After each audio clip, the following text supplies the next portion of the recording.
자, 다사하오 반갑습니다. 여러분 어떻게 또 오늘 하루 또 잘 지내셨습니까? 자, today is 2024 July 2nd Tuesday. 자, 오늘 2024년 7월 2일 화요일입니다. 자, 오늘 우리 학습할 내용은요. 자, 이 사자 라이언이죠. 라이언, 영어로 라이언, 사자. 예, 사자, 신, 몸신자, 가운데 중자. 자, 사자, 신중, 충. 예. 자, 이게 무슨 뜻이냐면요. 자, 사자 몸속에 벌레란 뜻입니다. 자, 사자 몸속. 자, 사자 한번 보세요. 하나, 둘, 셋. 요 개사슴녹변입니다. 자, 한자에서는요, 개사슴녹변이 들어가면 다 짐승과 관계되는 겁니다. 짐승이나 모든 동물과 관계되는 게 다 이런 개사슴녹변을 씁니다. 자, 그리고 이 사자, 스승사자를 쓰면 사자, 라이언, 사자를 얘기합니다. 여기서 이제 자라는 것은 아들 자자의 뜻은 아니고요. 네, 이거 전미사로 쓰이는 겁니다. 그냥 사자. 자, 우리가 뭐 공자님, 맹자님 할 때도 이 자자를 쓰죠. 근데 전미사로 이렇게 자자가 쓰입니다. 자, 그래서 사자, 라이언이죠. 이 몸신자 한번 보세요. 하나, 둘, 셋, 넷, 다섯, 여섯, 일곱. 몸신자죠. 이 몸, body, body를 얘기하는 겁니다. 자, 이 가운데 중자. 자, 가운데 중자고요. 그 다음에 이거 벌레 충자. 자, 벌레 충자는 뭐 이렇게 원래 본자는요, 이 충자를 3개 씁니다. 예, 벌레 충자는 3개 쓰는데 이렇게 한 개로도 씁니다. 자, 또 요 두 가지 의미 있습니다. 벌레 충자도 되고요, 벌레 회자도 됩니다. 회로도 있고 충으로도 읽습니다. 참고적으로 알아두시기 바랍니다. 자, 이게 무슨 뜻이냐면요, 이건 어디서 나오는 유래는 어떻게 불경에 나오는 말입니다. 불경. 네. 우리가 부처님의 그 어록이 담긴 불경에 그 법망경에 나오는 법망경. 법망경. 예.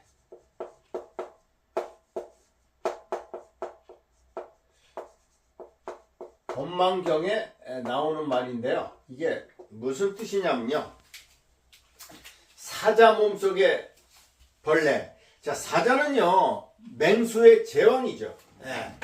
아주 용맹하고 진짜 맹수 중에서도 가장 위험이 있는 그런 동물입니다. 자, 사자를 건들 만한 동물은 사실 없습니다. 왜? 사자는 그 맹수 중에 최상위에 속하는 그런 동물인데요. 자, 이 사자는요, 사자를 건들 만한 동물은 없습니다. 그런데 사자는 왜 죽냐면, 사자 자기 몸속에 있는 벌레에 의해서, 기생충에 의해서 죽는다고 합니다. 그리고 또 사자는요, 죽더라도 그 사자가 죽어도 그 시신을 다른 동물들이 별로 먹질 않는데요. 예, 그거 별로 뜯어먹지를 않는데요. 그냥 그 몸속에 있는 기생충에 의해서 결국은 몸이 분해된다고 합니다. 그래서 사자 몸속에 벌레라는 것은요, 뭘 뜻하느냐 하면요, 개인이건 국가건 진짜 망하는 것은 어떤 개인의 타락, 부패, 또 국가로 따지면 이제 분열로 인해 가지고 그 나라의 질서가 다 무너지기 때문에 망한다는 것입니다. 한 가정도 마찬가지고요. 한 개인. 자, 한 개인. 예, 우리가 하는 한 개인 또는 가정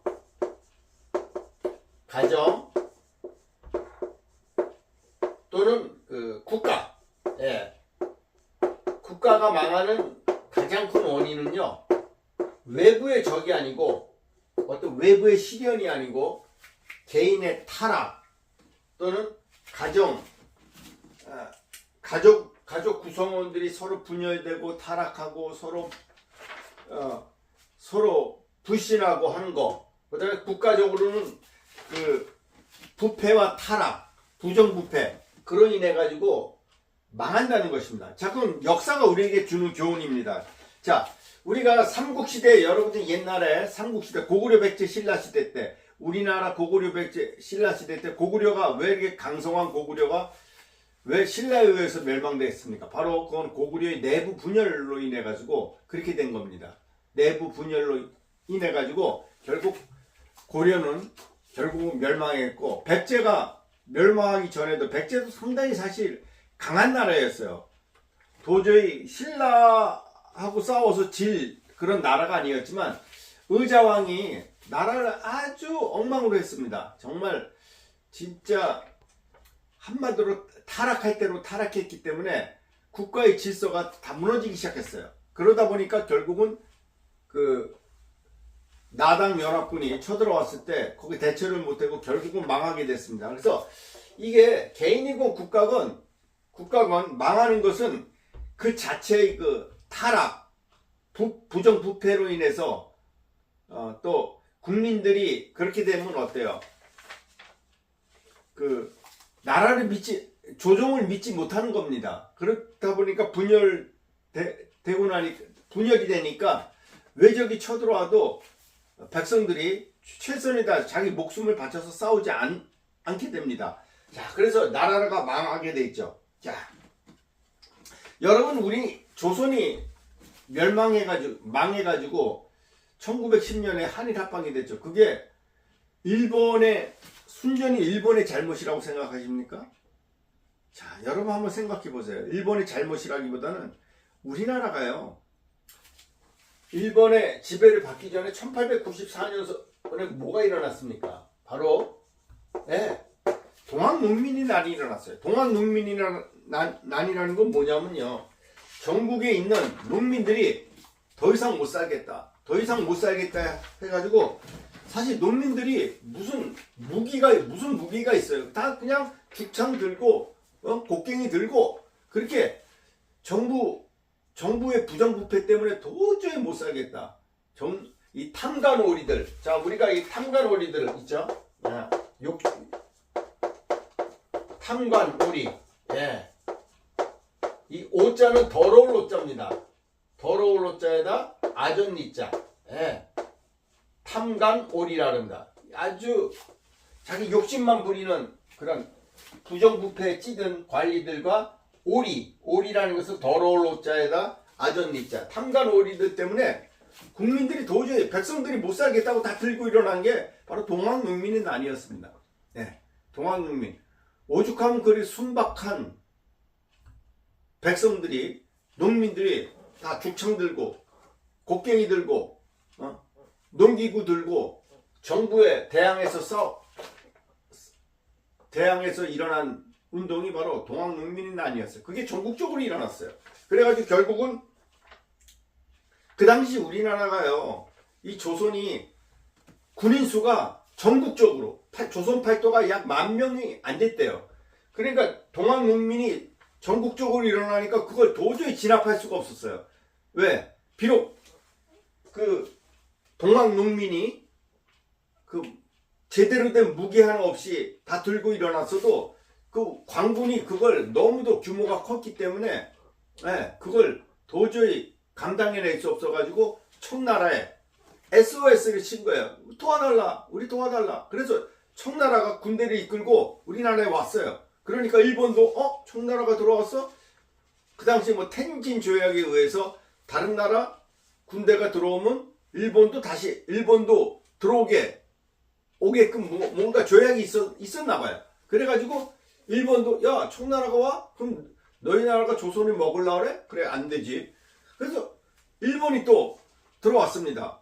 그러다 보니까 청나라와 일본이 또 세력 다툼을 해가지고 우리나라에서 청일전쟁이 일어났어요. 자, 청일전쟁이 일어나서 일본이 이겼죠. 청나라를 이겼고 물리쳤고, 또 일본이 동학농민을 학살하기 시작했습니다. 일본은 아주 근대식 무기로 무장된 그런 아주 잘 훈련된 그런 병사들이었고요. 또 무기도 아주 좋았고, 우리 동학농민군은 도저히 그걸 일본군을 상대로 싸울 수가 없었습니다. 한마디로 동학농민들은 정말로 한마디로 집단 살육되기 시작했어요. 그래서 결국은 동학농민인난이 1년 만에 끝나게 됩니다.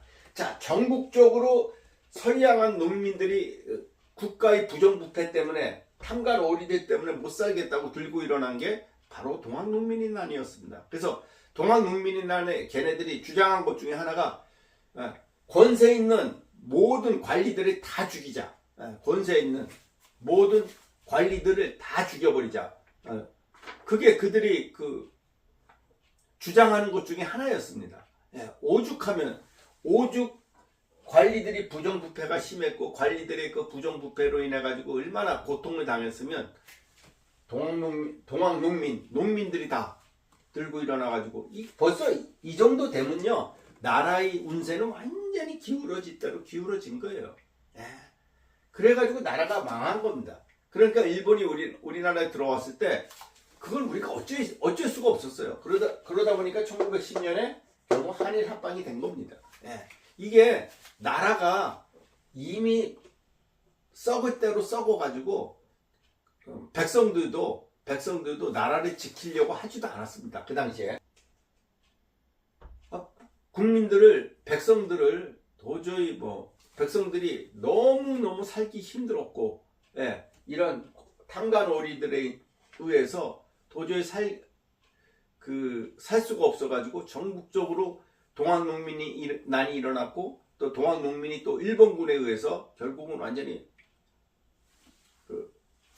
거의 집단 학살이 될 정도였습니다.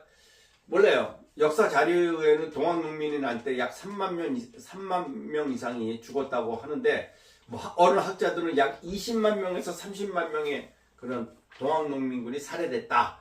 그렇게 얘기를 해요. 어느 것이 맞는지 솔직히 모르겠습니다. 그러나 하여튼 수많은 이 땅의 민초들, 즉 정말 죄 없는 백성들이 죽었던 것은 사실입니다. 자, 그래서 사자가 망하는 것은, 죽는 것은 자기 몸속에 있는 벌레 때문이다 하는 그런 얘기입니다. 그래서 우리는 외부의 적을 두려워하는 것보다 내부의 적을 정말 조심해야 된다.